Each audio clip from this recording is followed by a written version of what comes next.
Brian and Kenzie in the morning. And Chicago's alternative all day. Q101. Brian and Kenzie on Q101. Time for sports. Sponsored by the Marquee Network. Stream Cubs baseball at watchmarquee.com. The Q101 Morning Crew. Sports. Well, the White Sox had one for the ages last night. So the White Sox had, let's just set the stage here. Let's just go back to last night. Let's get there a little bit. Ooh, very nice. White Sox had a 3-run lead going into the 8th. Now, usually in the middle of the season, I got nervous if it was a Cubs game like this and then the bullpen was going to blow it. But they had a 3-run lead going into the 8th. The White Sox have had, obviously, a pretty historic year on the bad side. So, with that, going into the 8th, Bobby Witt Jr.'s grand slam in the 8th, his 4th hit of the game, by the way, capped off the Royals' 6-run inning to beat the White Sox 8-5. Going into the 8th, 3-run lead. 6 runs by the Royals, and that makes them lose 8-5 with that grand slam home run, his 4th hit of the game, Bobby Witt Jr. Now, that set a franchise record for 15 losses in a row. 15 now the White Sox have. They've had 14 earlier this year in a row. Now they're at 15. Case, what do you have to say about your Chicago White Sox? Well, what do you want me to say? I mean, this is Jerry Reinsdorf is probably smiling very, very wide this morning, knowing that he has once again pulled a fast one on the citizens of Chicago. He is richer than ever, despite being a bigger failure than ever. Hey. Pedro Grifol, I don't know if the lights are home in his head. I don't know what he's doing. I know you can manage a baseball team better than he could. I think absolutely I could. I think you could. I don't know what to do. I don't know what to do. This season was fun for the longest time. It was like, oh my God, look at these guys. They're losing again. Look at this. It's sad now. It's 15 straight. They haven't won since the All-Star game. They haven't won since that lady showed up drunk to sing the anthem at the home run derby. That was a good time. That was fun. The White Sox season is not fun. Think about how long ago that feels. They haven't won a baseball game since then. It feels like when Nirvana Nevermind came out. Oh my God. Feels that far back. Well, I just, not with that kind of thinking. You're just being so big old negative Nancy. Why they just don't even feel like they have something to play for when you approach it like that, Case. No, I don't. No, Yeah. they should have something to play for because they should want to win. Well, they did make a trade yesterday, too, to try to make the team great. better. They traded away, who'd they trade away, Case? Well, Michael Kopech is gone, the most important part of the Michael whole puzzle. Kopech, Eric Feedy, and Tommy Pham. Kopech is going to the Dodgers, and Pham and Feedy are going to the St. Louis Cardinals in a 3-team trade. So, And Michael Kopech, usually, like you said, Christopher Morel gets traded from the Cubs, makes a nice, beautiful statement out there, leaving the Cubs, and he'll probably go on and do better because that seems to what happens sometimes when the players get traded away. Well, Michael Kopech kind of threw some shade at the White Sox on the way out the door. oh, good. I'll drive him to O'Hare today. I don't need him. What'd he say? He blew a bunch of saves the entire year. He was a complete failure in the White Sox prospect system. I don't need him. Go to LA. What did he say? He talked a little bit about his usage. And, usually guys are trying to say goodbye to the fans and do a nice little moment there. And listen, I'm fine with saying what's on your mind when you're leaving. Listen to his fan right now. Look, Case. I would not consider myself to be a Michael Kopech fan. His usage, all he did was blow saves this year. This is why he didn't get a nice goodbye. Everyone posted like, Christopher Morel, we love you. We support you. We want you to succeed. Case is like, I hope you jump off of a cliff. This is why there's no statement. Like, this is why. Yeah. Would you prefer it if he said a very nice statement, Case? I would prefer he just leave. Yeah, his usage. He's got a 4.74 ERA. He's a reliever. Yeah. He's 2-8 out of the bullpen this year. His usage. Maybe it's all the negative energy you're putting on him. Who's going to come out and succeed when you're just treating him like crap and saying all these mean things? Not my problem. Not my problem. Play through the it is pain. your problem because look at your team. Also, this is post all that stuff happening. I don't know if Case's positive thinking would have helped out in this point. No, it wouldn't have. His usage. Why did you cut that? You saying that? His usage. What is he talking about? But he was a starter last year. Got moved to the bullpen. He was worse in the bullpen than he was as a starter. I want you to hear his usage. I want you. Please cut that out. We can use that later. All right, the Cubs. I agree with him. I think if he got used more. Can I also say before we move on to the Cubs? A little bit of practice. Before we move on to the Cubs, the trade deadlines today. Yeah. If the White Sox trade Garrett Crochet and not Luis Robert Jr., I'm going to lose my mind. I will have a mental breakdown on the air at 7 o'clock tomorrow morning. I gotta be honest, you don't sound great right now. I Like, can't you don't believe- sound like you're all there Well, now. Michael Kopech's complaining about his usage. I can't believe it. Like, Usage? You're already having a mental. I don't know how to tell you this. I can't wait to be here tomorrow at 7. You know what's When crazy? they don't trade Lewis Robert Jr. And they ship Crochet off to Pittsburgh. Yeah. You know what's crazy? If the White Sox starting today, if they went undefeated for the rest of the season, if they went undefeated until the end of September, Yeah. they would still finish below 500. Wow. It's July. And Michael Kopech's complaining about his usage? Okay. I need that as a drop. Usage? All right, Cubs lost to the Reds 7-1 in an ugly game where Cubs reliever Nate Pearson and manager Craig Counsell were ejected in the 8th after Pearson hit Tyler Stevenson in the helmet. One pitch after he allowed a homer, so Stevenson took exception to the beaning while partially being restrained by catcher Miguel Amaya. It's pretty interesting in a game that just was a real ugly baseball game. I'd rather have something like that going on to make it more interesting. Oh my God. By the way, Miguel Amaya never complained about his usage. Comes at the Reds again tonight. Listen, man, we've talked a lot of baseball this year, and there's been a lot of disappointment, but we're 2 days away from the Bears season. Let's go. Oh, yeah. And that's only going to breed happiness. Well, listen. So this is going to be good. You just mentioned positive mentality. Well, I'm going into... What did I just say? Well, I'm saying, that was sarcastic. You No, said it wasn't. You really believe it then about the Oh, Bears? yeah.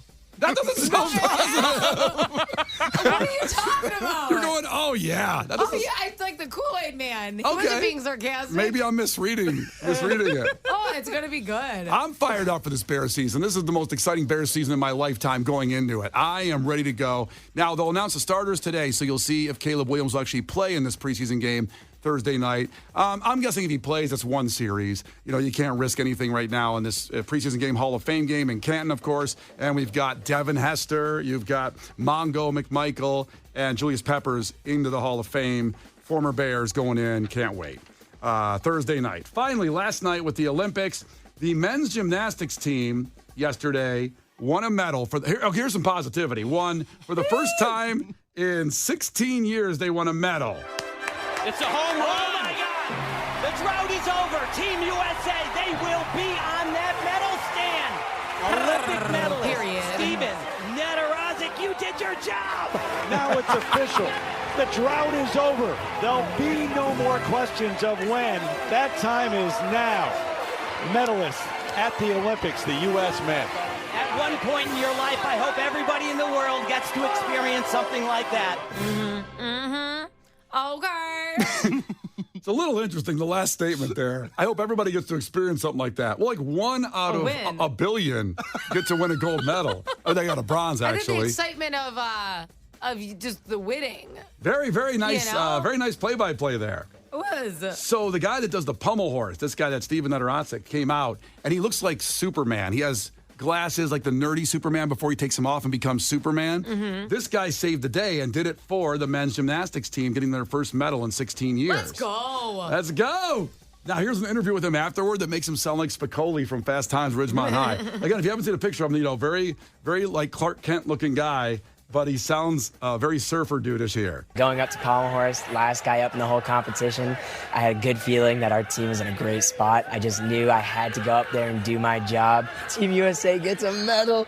I think you could see it right away when I land.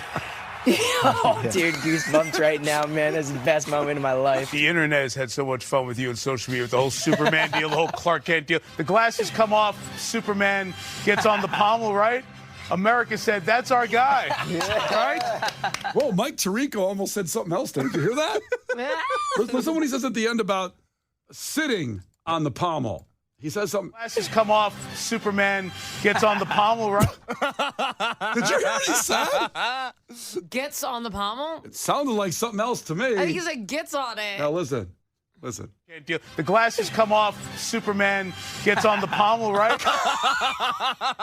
You're making it dirty. He's saying you got to get on it. Tell me You I'm gotta get wrong. on that horse. Tell You know me what I'm wrong. Holy cow. The Brian and Kenzie Show. on Q101. So it is Brian and Kenzie here on Q101, and the Qlympics will take place here in just about 4 minutes. Now, if you just joined us, every day during the Olympics, we will do an event here in the studio. It's part of the Qlympics 2024. Now, these events must be able to be done in the studio. We have done, well, I guess for lack of a better way to describe it, we've done breath holding. Yes. And we've done a typing competition, the best in 30 seconds. And then yesterday we did a wall sit. Oh, okay. Where you sit on the wall like you're sitting in a chair, but you're just holding yourself up with your legs. This is athleticism at its peak. Oh, it's very peak. Very peak. And Yes. right now, Kenzie has 2 gold medals. She won yesterday, and she won the typing. No, I went breath holding. Oh, breath holding. And Case won the typing. I got them lungs, okay? And I got them fingies. What do you got, Case? I got them fingies. You got those fingies. Yes. Well, that says So today. Case and I have mouth and fingers covered. What does Brian have? Well, he's a foot guy. Oh, yeah, that's I right. am a foot guy, but hey, what that mouth do? Today is my day if there's ever been one, because I said we'd announce what we're doing today. And you see me holding fruit by the foot. This will be the foot-long fruit challenge. Okay. Would you like to explain that better? Well, what we're going to do is we have fruit by the foot. We're going to all hold it in our mouths unwrapped, and it goes about, I think, 2 to 3 feet down in that spot. It's a foot. It goes a foot No, down. no. These are longer. They're super foot? It's These are fruit lo- by the foot. No, I Let know. me see it. Throw it in the Understood, box. but they're longer. I opened one to test it. It's about 2 to 3 feet. You open one to test it and then eat it and Yeah, snack a on foot it? would only be down to our Oh, chest. so you've been practicing and cheating. No, I told you I opened one to get to make sure I got the right one, because we went to Target yesterday and I got scared that they were only a foot, which isn't long enough. These are about 2.5, 3 feet. So they will hang from our tongues. You've seen this on TikTok. And then without using our hands, we have to use our tongue or our teeth, whatever, just to suck it up as fast as we can. Here's my question before we begin. And I have good news for everybody that wants to see this. We have a cameraman in the studio. We'll have this video up on Facebook here momentarily. This is the commissioner of the Olympics, right? Dan Purcell? That's right. That's right. He's going to make sure everybody follows the rules today. He's very unhappy Thank yesterday. God. He was very unhappy yesterday. Can I take, so on the fruit roll-up, there's the paper that's connected to the actual fruit snack? Yes. Can I peel all of that paper off before we begin? We all will. We must. Okay. Otherwise, we're going to eat the paper. I wasn't totally sure how the contest worked. I just watched a video of 2 Golden State Warriors players doing this contest. Yeah. Yes, and what happened to them? They They died. In the field of battle? Steph Curry and Klay Thompson are dead now. I knew it. I knew this was a bad idea. I've been saying it. No one's listening. No, what happened? What did you say? They took the paper off as they were going along, but that looked really hard. No, I'd but rather then you're just involving your fingers. Yeah. And that's foul play. Fine with me. There cannot be a finger in sight. Behind your back is where they must be. Fine Yes. with me. Okay, and so we'll all start at the same spot with the thing hanging from our teeth. Uh-huh. And then we'll start that. We'll play 21 Pilots. And first, here's a little recap of yesterday's event from the double features. Yes. This is what happened when we hurt ourselves by planking, or I'm sorry, by wall sitting. Planking's going to be one that's coming up, apparently. What? But yeah, I know. I have bad elbows. Oh, no. I hate my elbows on the ground. 2, 1, go. Sitting. Sitting right now. Holy crap, is this hard.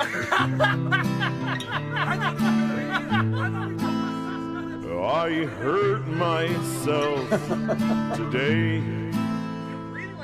I was leaning on the wall.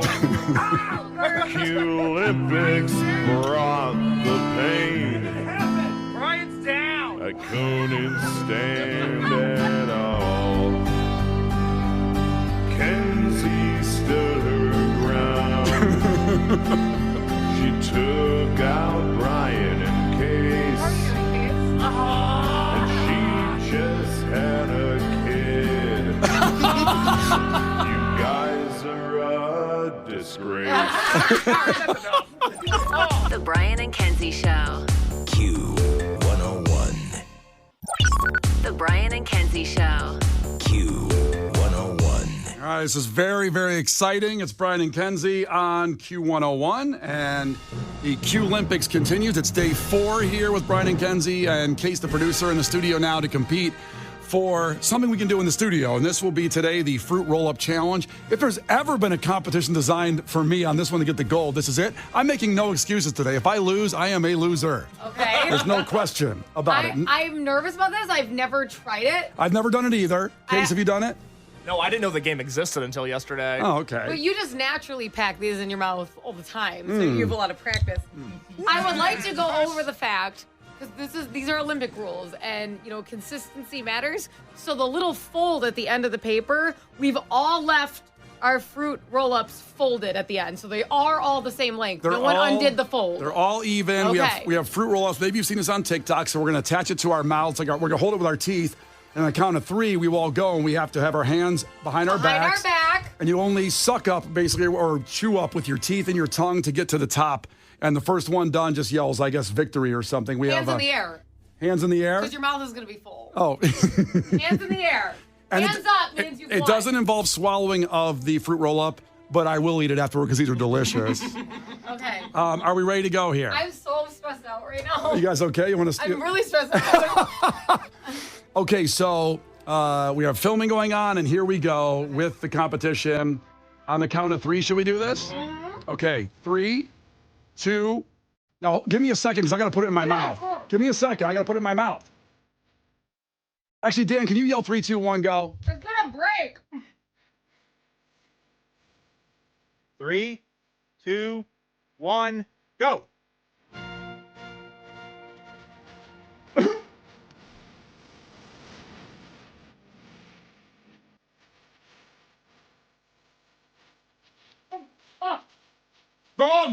Done. Oh, yeah. Done. Go, Kenzie, finish it. I've swallowed my fruit roll before Kenzie's done. Okay, that was the quietest one we've ever done. Yeah, but I was too much in the zone to do anything. Okay. All right. God, it feels good to be a winner. Okay. Case the producer has gotten the gold in the fruit roll-up challenge, which the video will be up at Q101.com and Q101 socials. I got the silver, and Kenzie brings in the bronze. For anybody that was confused, what just happened was I sucked that thing down like nobody's business. It was like your tongue. It became a part of your tongue. It did, and I feel really good about that. Like a lizard. I'm like a lizard. You're exactly right. Kenzie, how do you feel about your performance? Well, the problem was is there was already so much fruit roll-up in my mouth. I started off really strong. But then there was nowhere else to put the fruit roll-up. I ran out of space. In your mouth. In my mouth. Brian and I did not have that problem. No problem. I was trying to tuck it behind teeth and stuff. I was like I was packing up a house. I got to say, I feel like a failure because I really thought I should win this one in case the producer, what that mouth did. Oh, you don't want to know. I know now. Lucky girlfriend, if you know what I mean. Yeah. We all know what you mean. Oh, my man. The Brian and Kenzie Show. On Q101. It's Brian and Kenzie on Q101. In case the producer found this Twitter account, which it seems weird to say there's a new cool Twitter account. That's fair. It just doesn't happen anymore. It used to be cool, but it's called Actual Names. So it's exactly what it sounds like. They found historical records of some really funny names throughout history, and then they tweet them out. And let's just rapid fire a bunch of these to get through them to see. Like this one, for example, the first one comes from the U.S. Census in 1950. There was a guy named Dick Dunker. Sorry. I didn't want to react like that to the first one. I wanted to give it a... That's only the first one, Kenzie. I know, I don't feel good. The second one comes from the U.S. Census in 1880. There was a guy named Harry Rumps. Classic. That's good stuff. That's like something Bart Simpson would come up with. They obviously just didn't have this, the same slang or something. Because... I don't know. We can look at the history of Rump. Or do they just hate their kids? I don't know. Well, I have to assume, they didn't have that. Okay, well, if you like those, Kenzie. Oh, boy. This one comes from the Catholic Church records in the 1800s as well. Catholic Church records? This is the real name of someone. Okay. Again, maybe the slang didn't apply. I don't know why someone would name their kid Fardass Wolfgangus. His first name was Fardass. That's not even slang. There's no way. It's a real name from the 1800s. Fardass Wolfgangus. Hey, do you mind if my boy Fardass comes over with us? I mean, yes is the only answer. I mind. No. We are going down to the pond to collect water with Fardass. Yeah, we'll see you in a little bit. Was there any dots above the letters or anything where maybe you're like, it's supposed to be forts? Nope. No. I like what you're thinking, but nope, it's just Fardass. Okay. This is actual That names. sucks. These are actual names. That just sucks, though. And then there's another one from the U.S. Census. A lot of 1800 names here. 1860. All eat short ass. Now, his real name is All Eat, and the last name was Short Ass. It's actually a she. So I did a deep dive on this family, on the lineage of the short ass family. It was a family of 6 in the early 1900s, and the mother was All Eat Short Ass. Kind of a big ass family. 6 kids, though, you know what I mean? All Eat Short Ass. The U.S. Census, they found a name in 1920. This one's pretty easy. The Pervert King. Now, his name... What's going on? His name was Pervert King. Pervert King was his That's name. not good. Did he earn it or something? I don't know. Casey, do a deep dive on him? I didn't do a deep dive on the Pervert King. Way to drop the ball. I mean, you followed the Short Ass family. You got their whole reference. A couple more here from Actual Names, his Twitter account. You can follow it. Freaking Santana. Freaking Santana. Now that sounds like a nickname someone would get now. Yeah. Like, okay, that guy. Sounds like a DJ name. It's Freaking Santana. Let's go. Let's get one more here. Again, from he lived from 1837. No. They were. When did they born? This seems interesting. Cases. They were born in 1990. So this name that you're about to read, they were found in the England and Wales Birth Registration Index, which cover names from 1837 to 2008. Before Brian says this name, I have to let everybody know you're thinking, this was some person in the 1800s. There's probably no way to find them now. The name you're about to say of this person, they were born in 1990. For reference, 1 year before Nirvana's Nevermind came out, as we talked about this morning. Wow. Kenzie, are you ready for this one? I don't know because I'm going to be mad at these parents because they had the knowledge. So 1990, this person was born and named Ebenezer Hedgehog T. Cringebottom. Put him in jail. Put the parents in jail. Prison for life. Imagine a wily duo of Ebenezer Hedgehog T. Cringebottom and fart-ass Wolfgangus. No, listen. These guys, probably great men. I'm going to give them the benefit of the doubt.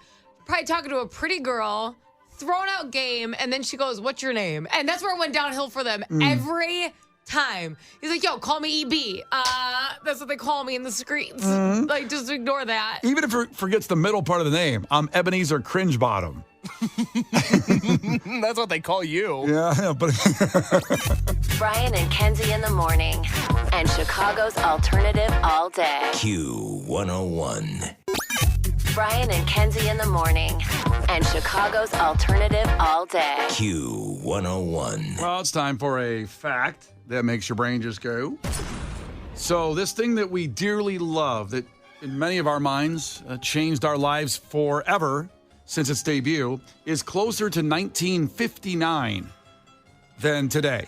And before I tell you what it is, I mean, when you think about 1959, you think about, I don't know, bathing suits that went to the ankles. That's definitely on the list. What's the first thing you think of when you think of 1959, Kenzie? I mean, I don't know. Did they even have TV?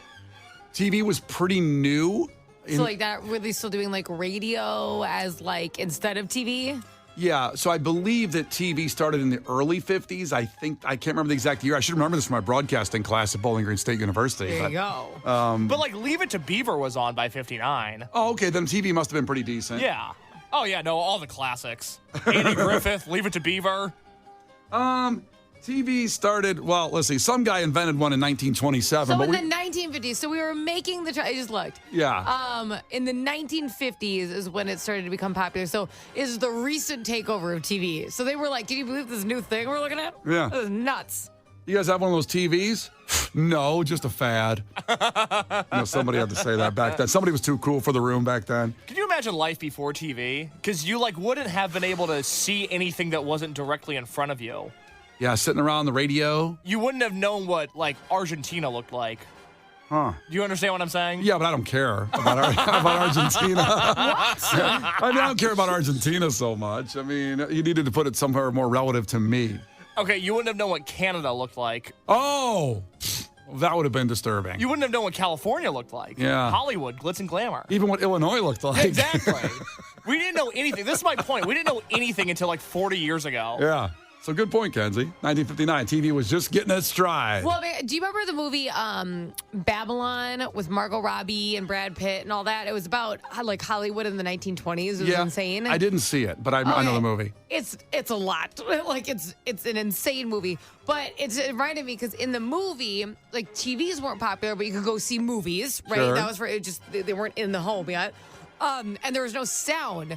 But in the movie, sound starts coming out, and all these actors who are good actors aren't actually good at reading lines because you just walk in and then a line would pop up on the screen like, haha, I caught you, but like they never had to say it. Yeah. And they found out that they weren't good. And Brad Pitt's like a movie star in the movie. And he's like, nobody wants sound in their movies. Yeah. This isn't going to stick. It's like the same concept. Never going to last. Yeah. All right, so here you go. Closer to 1959, this thing that we love. It's none of those things, by the way, than today. And that would be this.